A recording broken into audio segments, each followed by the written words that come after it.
हम अगर सर गाली गलौज नहीं करते सर तो ये मैटर हाइप नहीं पकड़ता और किन्हीं को मालूम भी नहीं चलता कि इतना बड़ा नरसंहार हुआ है। लगातार इंटरव्यू दे रहा है, वो बाइट दे रहा है, आज तक वाले को मिल जा रहा है, न्यूज़ 18 बिहार वाले को मिल जा रहा है, फिर प्रशासन को क्यों नहीं मिल रहा है? ये चीज़ प्रशासन पे सवालिया निशान तो यहाँ पे छोड़ जाती ये है। सरकार इस काम करने में नाकाम है। सर ऐसा नहीं है कि सरकार काम करने में नाकाम। मोहना ठाकुर को बचाने के लिए तमाम कोशिश किया गया कुछ लोगों के द्वारा, लेकिन जो गलत है वो गलत है, चाहे समाज किसी भी समाज का आदमी हो। मधुबनी में जो जिसमें राजपूत कास्ट के थे, वहाँ पर तेजस्वी यादव पहुँचते हैं और उन लोगों का जमानत जब्त होता है, घर और सब तोड़ ताड़ दिया जाता है, जेल के सलाखों के बीच पीछे डाल दिया जाता है। परंतु जब इस तरह का काम कटिहार में होता है तो क्यों नहीं तेजस्वी यादव पहुँचते हैं? मोहना ठाकुर की जो माँ है, तो मोहना ठाकुर की माँ को एक षड्यंत्र रचने के आरोप में, जो वहाँ की मुखिया है, हाँ, जो वहाँ के वर्तमान मुखिया हैं, तो उनको षड्यंत्र, इस घटना के षड्यंत्र रचने के आरोप में उनको गिरफ्तार किया गया और सलाखों के पीछे उनको भेजा गया है।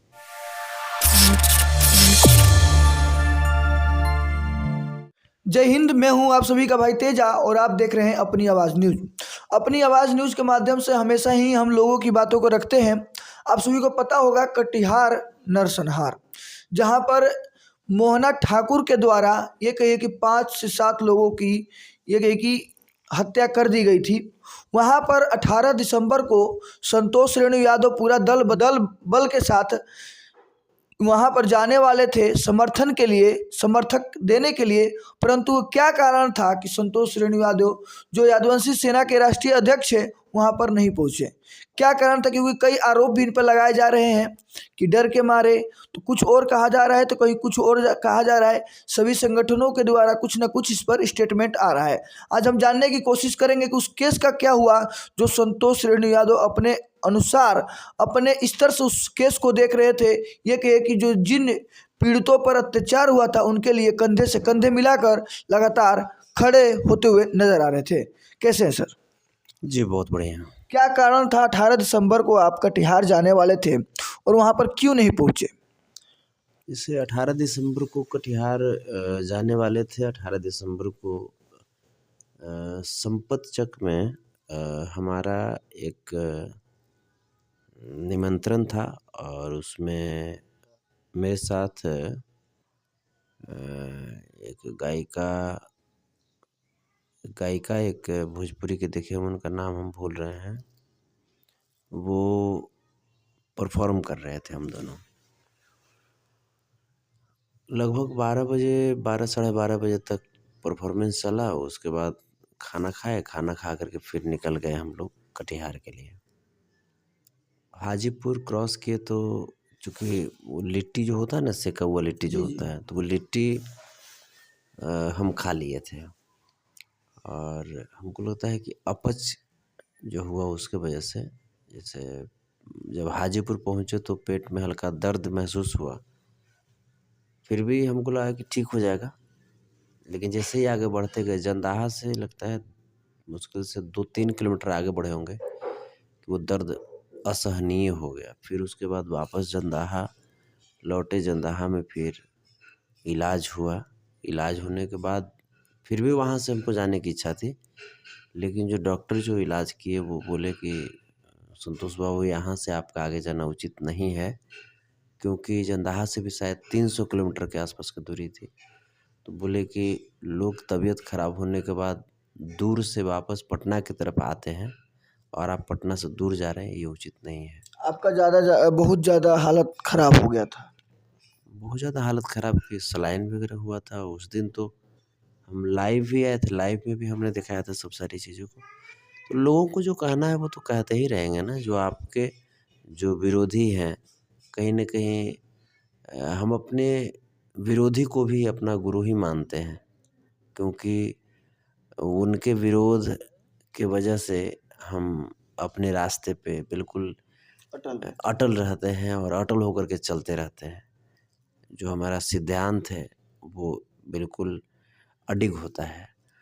तो विरोधी का काम है कि सिर्फ कहना, वो कह रहे हैं, लेकिन अभी कार्रवाई तो हुई है। कार्रवाई तो मोहना ठाकुर की माँ जो कि वर्तमान मुखिया हैं। मैं वही कहना चाहूँगा, वैसे तो मुझे पता है कि किन किन लोगों पर वहाँ पर कार्रवाई हुई है, परंतु आपके जो आपसे स्नेह करते हैं, आपसे प्यार करते हैं, उन लोगों का आस कहीं ना कहीं आप पर लगा हुआ है।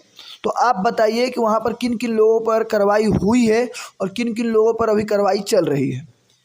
वही मोहना ठाकुर की जो माँ है, तो मोहना ठाकुर की माँ को एक षड्यंत्र रचने के आरोप में, जो वहाँ की मुखिया है। हाँ, जो वहाँ के वर्तमान मुखिया हैं, तो उनको षड्यंत्र, इस घटना के षड्यंत्र रचने के आरोप में उनको गिरफ्तार किया गया और सलाखों के पीछे उनको भेजा गया है। तो तमाम चीज़ें हैं, और भी लोगों को गिरफ्तार किया गया है।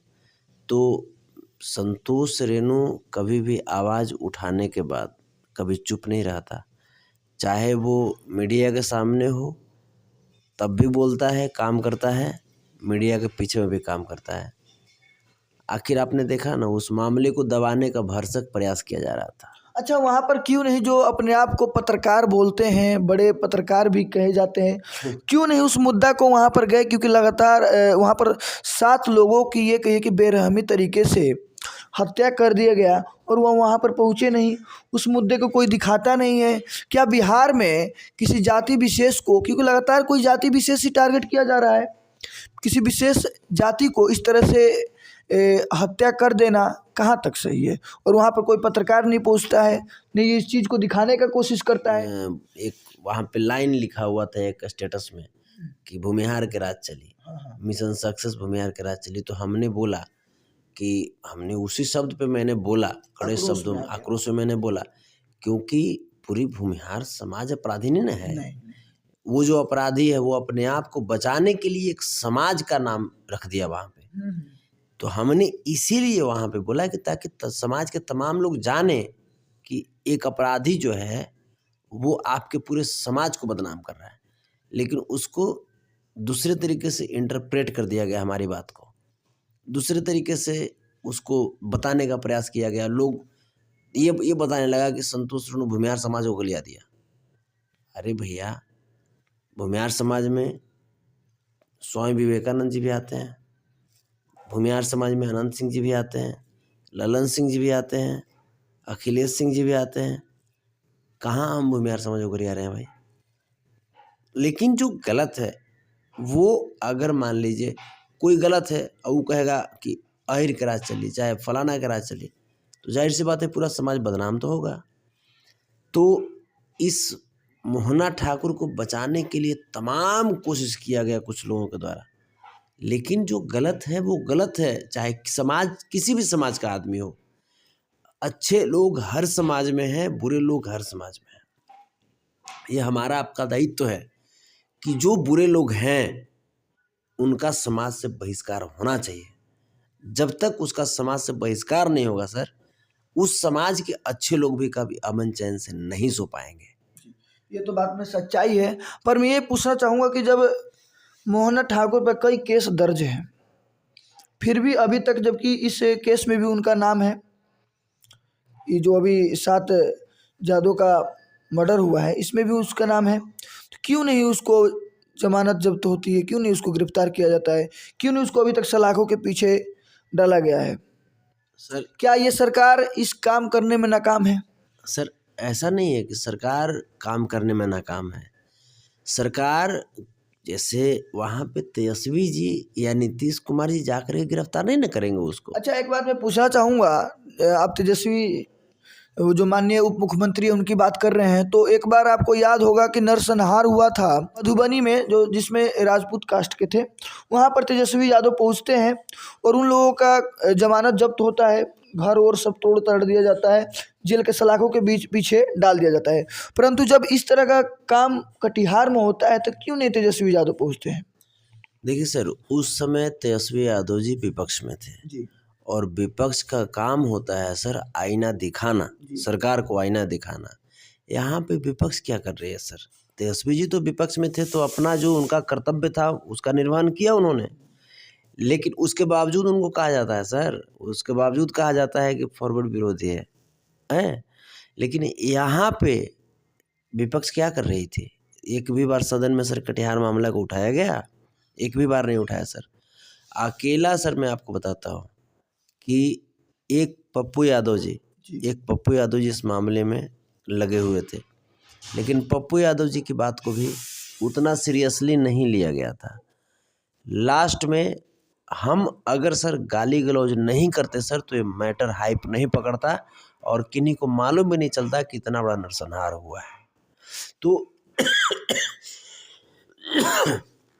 हमें अगर समाज को इंसाफ दिलाने के लिए सर, अगर जो दानव हैं उनको सलाखों के पीछे डालने के लिए जो हथकंडा अपनाना होगा सर, वो अपनाएंगे। क्योंकि हम सर गरीब के बाल बच्चा हैं सर, हमारे पास इतना तो धन संपत्ति है नहीं कि मान लीजिए कि वकील को मैंने केस मैंने करवाने में खर्चा करें, या कोनो हम डॉन या रंगदार तो है नहीं कि हमारे पास इतना राइफल है कि उसको जाकर घेर लेंगे, ऐसा तो है नहीं सर। हमारे पास क्या है, हमारे पास मेरी जुबान है, पब्लिक का जो आशीर्वाद मिला है, पब्लिक का विश्वास है मेरे साथ, तो हम पब्लिक के विश्वास और उम्मीद पे सर 110% खरे उतरेंगे, चाहे उसमें मेरी जान क्यों नहीं चली जाए, लेकिन हमारे पब्लिक के साथ जो गलत करेगा सर, हम उसको नहीं बख्शेंगे सर। अच्छा, ये जो मामला है, ये जो केस है, केस कहाँ तक पहुँचा आपके देखने से? क्योंकि आप लगातार इस केस पर नज़र बैठाए हुए हैं। जो लोग हैं, जो अपराधी हैं, उनको सज़ा दिलवाने में लगातार आप कोशिश कर रहे हैं, तो ये केस कहाँ तक पहुँचा है अभी तक? SIT की टीम सर सर्च कर रही है, उसका खोजा जा रहा है मोहना ठाकुर को। मोहना ठाकुर जिस दिन सर गिरफ्तार होगा, उस दिन हम गिरफ्तार ही नहीं बल्कि उसे सज़ा होनी चाहिए। जिस दिन सज़ा होगा उस दिन हम मानेंगे कि हाँ कुछ न्याय हुआ है। अभी न्यायपालिका भी उस दिन का इंतज़ार कर रही है कि मोहना ठाकुर कब सलाखों के पीछे आता है। अभी कुछ लोग गिरफ्तार हुए हैं, जैसे मोहना ठाकुर की माँ गिरफ्तार हुई हैं। बड़ा तकलीफ होता है कि एक माँ कैसे षड्यंत्र रचती हैं। एक माँ के लिए जितना प्यारा उनका बच्चा होता है, उनको सोचना चाहिए कि सामने वाले जो बच्चा है वो भी किसी माँ का बेटा है, किसी माँ की कोख का वो औलाद है। तो किसी के कोख का इस प्रकार से सूना कर देना एक माँ का कर्तव्य तो नहीं होना चाहिए। लेकिन अब हम क्या कहें, उन्होंने किया है, प्रशासन को ऐसा महसूस हुआ, तभी तो उनको उठा करके सलाखों के पीछे डाल दिया गया। अच्छा, प्रशासन, क्या कारण है कि कई मामले में प्रशासन इतना ढीला पड़ जाता है? प्रशासन सही से काम नहीं कर पाता, क्योंकि कहीं ना कहीं प्रशासन अगर टाइट रहता तो कोई अपराधी पनपता ही नहीं। देखिए सर, प्रशासन में कहीं ना कहीं शिथिलता तो हुई है, क्योंकि जब नामजद अभियुक्त जो है इतना बड़ा नरसंहार का, तो उसे तुरंत गिरफ्तार करना चाहिए। वो लगातार इंटरव्यू दे रहा है, वो बाइट दे रहा है, आज तक वाले को मिल जा रहा है, न्यूज़ 18 बिहार वाले को मिल जा रहा है, फिर प्रशासन को क्यों नहीं मिल रहा है? ये चीज़ प्रशासन पे सवालिया निशान तो यहाँ पे छोड़ जाती है। डायरेक्ट उठता है। हाँ, तो ये प्रशासन की नाकामी तो मानेंगे हम, लेकिन जब से भट्टी साहब आए हैं तब से वहाँ पे जो है प्रशासनिक जो कार्य है उसमें तेज़ी आई है, और उम्मीद है कि भट्टी साहब के देख रेख में बहुत जल्द मोहना ठाकुर सलाखों के पीछे होगा, और उसके बाद न्यायपालिका जो है वो जनमानस की भावनाओं पे खरे उतरते हुए, संविधान का जो विश्वास है लोगों के मन में, उस पे खरे उतरते हुए और अच्छा काम करेंगे। अच्छा, जो अपराधी प्रवृत्ति के लोग हैं, जो लगातार अपराध करने के लिए तत्पर रहते हैं और अपराध करते रहते हैं, उनके लिए आपका कड़े शब्दों में क्या संदेश रहेगा? देखिए, अगर आप अपराध करेंगे तो उसका नतीजा भी बुरा ही होगा। अगर आप अच्छा करेंगे तो भले देर लगेगी, लेकिन उसका जो रिजल्ट है वो बड़ा सुनहरा मिलता है। हम सर 2014 से सर समाज सेवा कर रहे थे सर, संघर्ष कर रहे थे, ऊंचा नीचा जीवन हर तरह का आया, लेकिन सर आज हमें लोग प्यार तो कर रहे हैं ना सर। लोग आज फाइनली पहचाने ना कि हाँ ये जो लड़का है, ये लड़का समाज के लिए खरा उतरता है। तो अगर हम उसी समय हार जाते रास्ते में, तो फिर आज इतना प्यार हमको नहीं मिलता सर। तो आपको चलते रहना पड़ता है। कभी भी नदी जब तक चलती रहती है सर, उस नदी का पूजा होता है सर।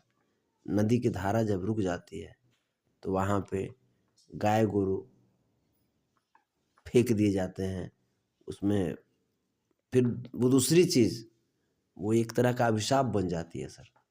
तो इसलिए आप चलते रहिए अच्छे कार्य के लिए, ये नहीं कि बुरा कार्य कीजिए। जीवन में क्या है, सबको एक दिन जाना है। आप अरबपति बन जाइए, खरबपति बन जाइए, सब कुछ छोड़ कर के यहीं जाना है। तो फिर अच्छा काम कीजिए ना, अच्छा काम कीजिएगा, नाम भी होगा और आपके जाने के बाद लोग आपको मिस करेंगे। यही ज़िंदगी होनी चाहिए। तो आप सभी को पता चल गया होगा कि 18 दिसंबर को संतोष रेणु यादव वहाँ पर क्यों नहीं पहुँचे थे, क्योंकि इनका वहाँ पर तबीयत खराब हो गया था और काफ़ी ज़्यादा कुछ सीरियस भी मामला था, इसके वजह से ये वहाँ पर नहीं पहुँचे। परंतु यहाँ इनके कई लोग वहाँ पर पहुँचे थे और उन्होंने ये कि यदुवंशी सेना ने अपना वहाँ पर समर्थन दिखाया था और समर्थन का देन है कि आज कई लोग सलाखों के पीछे हैं। और बहुत ही जल्द जिस तरह से अभी डीजीपी यहाँ पर आए हुए हैं बिहार के, बहुत ही जल्द मोहना ठाकुर भी उम्मीद है कि जेल के सलाखों के पीछे जाएगा। वैसे इंटरव्यू को लेकर आपकी क्या राय है हमें ज़रूर बताएं। और जिस तरह से संतोष रेणु यादव आजकल समाज सेवा कर रहे हैं, हर गरीब कुचले लोगों के लिए खड़े हैं, शोषित लोगों के लिए खड़े हैं, इनको लेकर आपकी क्या राय है हमें ज़रूर बताएं। कैमरामैन पांडे के साथ आपका भाई तेजा, जय हिंद।